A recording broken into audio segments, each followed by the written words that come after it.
Okay, get this, picture this. The year is 1621, Okay. and scandal is just sweeping through the English court. Yeah. But this isn't like just your typical palace intrigue, This is different. Oh. Yeah. This time it's, well, the source of all the drama Mm-hmm. is a novel. A novel. Yeah, a romance novel packed with all these juicy secrets. And get this, it was written by a woman. Wow. So today, we're going to do a deep dive into the world of Lady Mary Wroth, England's very first female novelist. England's first. Yep. We're going to uncover the story behind her her groundbreaking and a very controversial work. Urania.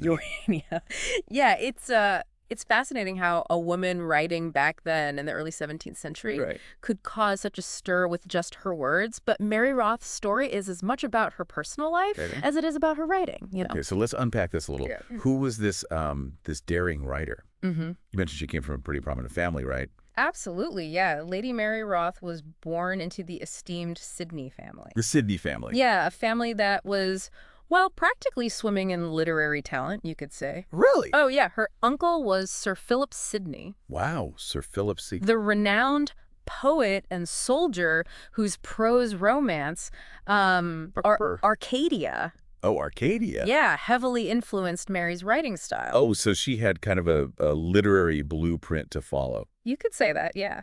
And I understand her aunt was also a bit as a trailblazer. Indeed, yeah. Mary, Countess of Pembroke, The Countess of Pembroke.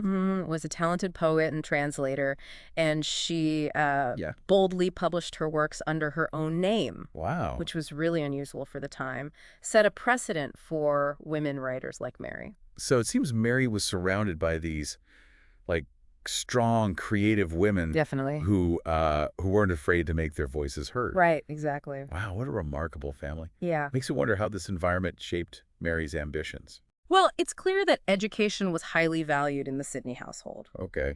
Mary's father, Sir Robert Sidney, insisted on her receiving a well-rounded education. Wow. Which was quite unusual for young women then. Yeah, for sure. He encouraged her studies in writing, in music, and even dancing. So she wasn't just raised to be a proper lady of the court. She's nurtured intellectually as well. Precisely, yeah. And this upbringing, this intellectual upbringing, it's evident in her writing. Okay. But Mary's life wasn't all sonnets and scholarly pursuits. She was also a prominent figure in the bustling world of the English court. Okay, so let's talk about court life. I mean, it wasn't all glamorous balls and witty banter, right? Yeah, right. Yeah, well, court life had its allure. Its allure. Yeah, it was also a complex and often very challenging environment, Right. especially for women. Especially for women. In 1604, Mary married Sir Robert Wroth, Okay. a man who unfortunately didn't share her passion for literature. Oh, I can imagine that must have been like a bit of a disappointment for someone Yeah. like Mary. It was pretty well known that he loved hunting. Hunting. Yeah, which earned him favor with King James, but Yeah, but probably didn't make for the most stimulating conversation with Oh. his literary-minded wife. Right, right. There are even accounts suggesting he was prone to gambling and excessive drinking. Oh, so that sounds like their marriage was more duty than love. More duty than a love match for sure. How did Mary navigate this this less than ideal situation Yeah. while still nurturing her creativity? Well, despite these challenges, Mary found an outlet, a creative outlet in the world of court masks. Court masks? Yeah, these elaborate performances combining music, dance, and theater. Wow. They were all the rage. So like a blend of opera and theater? Yeah, very lavish costumes, intricate sets, dramatic storylines, the whole thing. Were they purely entertainment or did they hold like a deeper meaning? Well, they were definitely entertaining, but they could also be allegorical, offering commentary on political events or social issues. Interesting. For example, Mary participated in The Mask of Blackness, written by... The Mask of Blackness? Yeah, written by Ben Jonson. Ben Jonson. Okay, now that's a name I recognize. Yeah. So what was this Mask of Blackness about? Well, in this mask, Mary, along with Queen Anne and other ladies of the court, performed in blackface. Oh, wow. Playing the roles of Ethiopian nymphs. Oh, wow. That's a bit jarring to hear from a modern perspective. Absolutely. Yeah. And it's crucial to acknowledge the problematic nature of this performance. Of course. It reflects the complexities and biases of the time. Yeah. While The Mask was well received then, Right. it's a stark reminder that we need to view historical events through a critical lens, you know. It definitely makes you pause and reflect on how societal norms and attitudes have evolved. For sure. But even amidst all of these spectacles, Mary was working on something much more personal and groundbreaking. Tell me about her novel, Urania. So Urania is where Mary really stepped into her own as a writer. Okay. It's a prose romance, interspersed with poetry, Okay. much like her uncle's Arcadia, and it tells the story of Pamphylia, a powerful queen, and her relationship with a philandering emperor named Amphilanthus. So a love story with a bit of courtly drama. Yeah, you could say that. What makes Urania so groundbreaking? What's fascinating is that Mary went beyond simply crafting a romantic tale. Yeah. She infused the story with elements of her own life and the lives of those around her. Interesting. It's believed that Pamphylia is a representation of Mary herself, while Amphilanthus is thought to be based on William Herbert.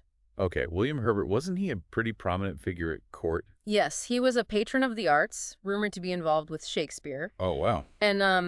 And intriguingly, he was also Mary's cousin. Her cousin. So there's a personal connection beyond a courtly acquaintance. Exactly. And it seems their relationship went beyond just familial ties. Okay. There's evidence suggesting they had a passionate but ultimately doomed affair. Oh. Which resulted in 2 illegitimate children.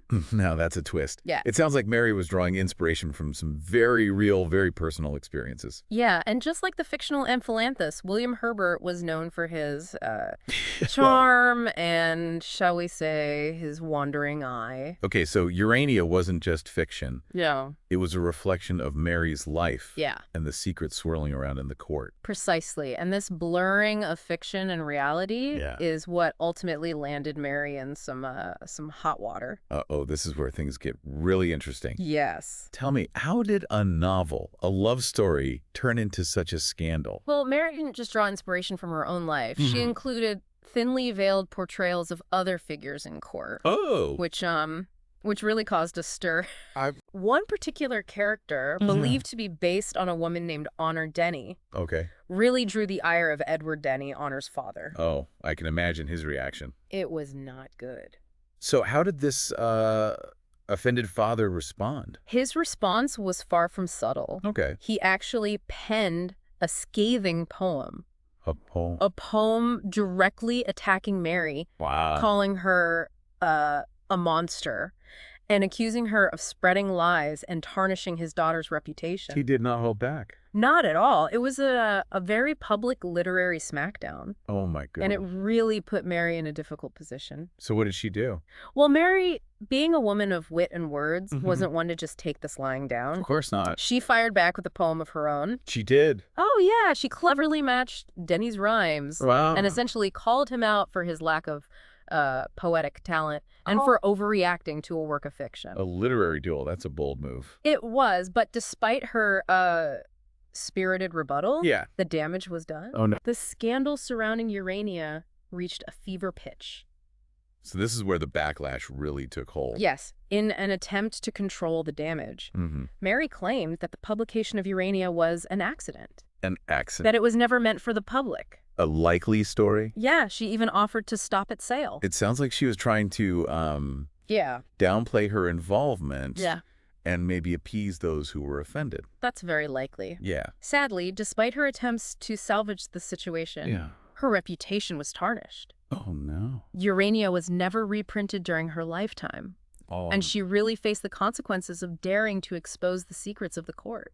It's amazing to think that a novel could cause such a stir. It is. But clearly Urania touched a nerve. Yeah. Exposing the hypocrisies and hidden dramas lurking beneath the surface of courtly life. Absolutely. And despite the scandal and the backlash, Mary Wroth made history. She did. As England's first female novelist, leaving behind a legacy that would inspire generations of women writers to come. It's incredible. What a story. It's like something straight out of a historical drama. It really. And there's still so much more to uncover. Yeah, there is. We'll delve further into the impact of Urania, Okay. the themes that resonated with readers, and the lasting legacy of Lady Mary Wroth in Awesome. part 2 of this deep dive. Looking forward to it. So don't miss it. Don't miss it. It's amazing to think about, like, the ripple effect that Mary Roth's work had, Yeah. even with all that harsh criticism. It really does. It speaks volumes about her voice and how much her stories resonated with people. Even with the scandal. Yeah, even with the scandals surrounding Urania,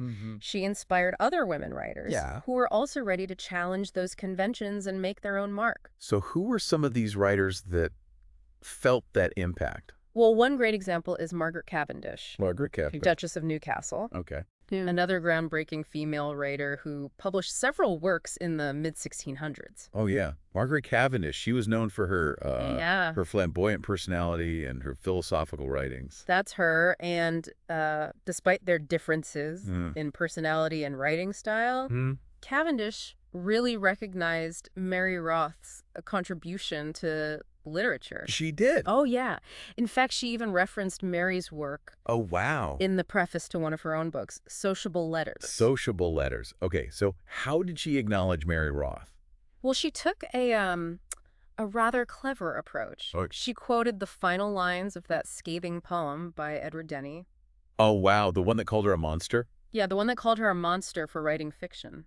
That's bold. It was as if she was saying, look, Mary Wroth dared to write, and now I'm doing the same. Yeah. Get over it. I love that. I love her defiance. It's great. It really shows that even though Mary faced all this pushback, her work resonated with other women who were ready to break free from all those societal constraints. It's a testament to the impact Mary had, paving the way for others. Absolutely. And speaking of making bold statements, we can't forget Mary's dedication of Urania to her close friend and cousin-in-law, Susan Vere, the Countess of Montgomery. That's right. The dedication itself was quite significant. Yeah. Why was that?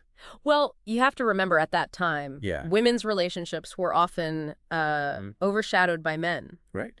But Mary chose to celebrate female friendship and give it a central place in her work. Wow. It was a powerful statement about how important it was for women to support each other. It's like she was saying, hey, these women matter. Exactly. Their connections matter, and their stories are worth telling. Yeah, and by dedicating it to Susan Vere, it further emphasized that idea of female solidarity. Okay, and this theme of female friendship is woven throughout the entire book. It is, yeah. Pamphylia, the main character, relies heavily on her female friends for advice and support as she navigates her relationship with Amphilanthus. So Mary challenged those typical narratives that focus solely on romantic love. Right.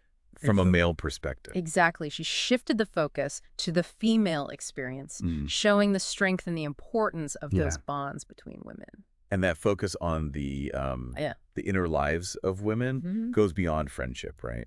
It does, yeah. Mary really explored Pamphilia's thoughts and emotions in depth, showcasing her strength, her vulnerabilities, and how she reacted to the world. Interesting. It's not just a surface-level romance. Right. It goes deeper into the female psyche. So she broke away from those simplistic portrayals of women. She did. She wasn't afraid to depict women as complex individuals with desires and ambitions and inner conflicts. That's fascinating. Yeah, she challenged those narrow definitions of what it meant to be a woman in society. It's incredible to think that she did all of this. I know. While weaving in real-life inspirations and pushing the boundaries of what women could write about. Absolutely. What a remarkable achievement. It is. And while Urania caused a scandal, there's no denying how significant it was. It really is. Mary dared to break the mold, to challenge conventions, and to tell stories that really resonated with women, even if those stories made some people uncomfortable. And isn't that the mark of, like, truly impactful art? I think so. To spark conversations and make people think, and to leave a lasting impression. Absolutely. It makes you wonder, how would Mary Roth's story have unfolded if she had lived in a time with, like, more freedom of expression? Yeah, it's a good question. With fewer societal pressures on women to conform. But even within those limitations, she made her voice heard. She did. And her work is still studied and celebrated today. Yeah. It shows her legacy lives on. It reminds us that the stories we tell, the words we write, they can transcend time and connect with audiences across generations. Absolutely. But there's still more to uncover in Mary Roth's story. Yeah, definitely. We'll explore those intriguing aspects even further in part 3 of our deep dive. As we've gone through Lady Mary Roth's world, one thing that's really striking to me is this contrast between her public life and her private passions. Yeah, I see that. She's this prominent figure navigating court life. Yeah. And then on the other hand, she's this bold writer pouring her heart and soul into her work. It's like she was living a double life. Right. You see the dutiful daughter, the wife, court performer, but underneath it all, there's this independent spirit, writer who just refused to be silenced. It really makes you wonder what was going through her head during the whole Urania scandal. Do you think she was surprised by the backlash, or did she kind of have a feeling it would cause all this controversy? Given how closely she, mirrored real life in her novel, I think she must have had some idea. It's almost as if she was planting these little seeds of truth throughout the story, knowing they might blow up. And maybe she saw Urania as a way to expose the hypocrisy, make people question those, carefully crafted images at court. So she was using fiction to speak truth to power. Yeah, even if it meant, a personal cost. It's this duality, this willingness to challenge those conventions while still working within that restrictive system that makes her story so interesting. Definitely. What happened to her after the scandal? Oh, well. Did she keep writing? Sadly, much of her later life was overshadowed by financial troubles because of her husband's debt. And while we know that she kept writing, none of those later works survived. Oh, that's such a shame. It is. We could have had even more stories from her. It's like a missing piece of the puzzle. Right. But even without those lost works, her influence, especially on other women writers, is undeniable. And her legacy continues to inspire. It's amazing. Yeah. So as we wrap up this deep dive into Lady Mary Roth's world, what stands out most to you about her? For me, it's her resilience, and her commitment to her craft, even with all the criticism and setbacks. Right. It's just amazing. It's a testament to creativity and storytelling. Yeah, beautifully said. And for me, it's her boldness in using fiction to, challenge things, to reveal truths that might have stayed hidden. Right. It reminds us that stories have power to make us think. Definitely. And to illuminate those hidden parts of history. And as we move forward, let's carry with us Lady Mary Roth's spirit. That courage and commitment to the truth, both in life and art. Well said. And to our listeners, if Lady Mary Roth's story has sparked your interest, why not check out her work? Exactly. Dive into the pages of Urania, knowing all the real-life drama behind it. Yeah. And let yourself be transported back to a time when, one woman dared to challenge everything. And leave her mark. Until our next deep dive. Yes. Keep exploring, keep questioning, and keep seeking out those hidden gems of knowledge. Absolutely. That make the world a much more interesting place.